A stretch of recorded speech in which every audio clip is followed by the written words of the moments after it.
Olivier Larue nous propose une critique du dernier roman de Virginie Despentes, Apocalypse bébé, publié aux éditions Grasset et récompensé par le prix Renaudot 2010.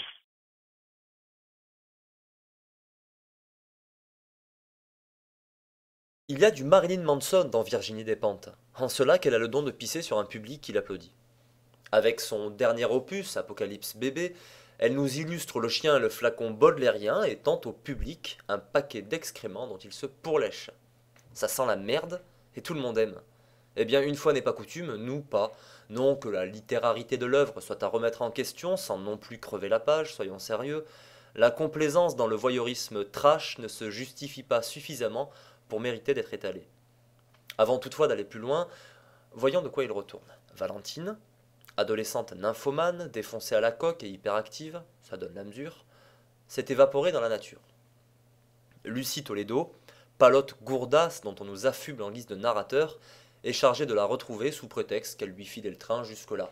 De Paris à Barcelone, cette privée à la petite semaine, spécialisée dans les adolescents, suit une piste sans vraiment la suivre, et se cherche plus elle-même qu'elle ne cherche la gamine.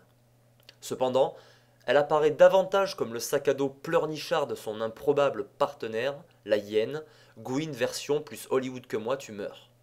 Au contact de ce cliché ambulant du féminisme décadent, Lucie va se découvrir elle-même, moins sage qu'elle ne l'aurait pensé parce que c'est bien connu, pour exister il faut sniffer de la coque, plonger le bras jusqu'à l'épaule dans des vagins dégoulinants et être soupçonné de terrorisme.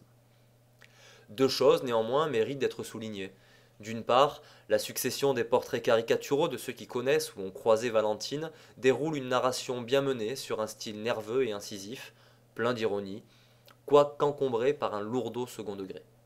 D'autre part, l'état des lieux que l'auteur fait de la littérature à travers le personnage de François Galtan n'est dénué ni d'humour ni de justesse.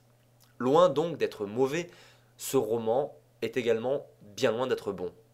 En présentant une adolescence systématiquement amorphe ou dégénérée, une homosexualité toujours salace et une mâle dépendance à l'adultère, la main de l'auteur, second degré ou pas, trahit, épingle et crucifie en quelque sorte la réalité qu'elle dépeint.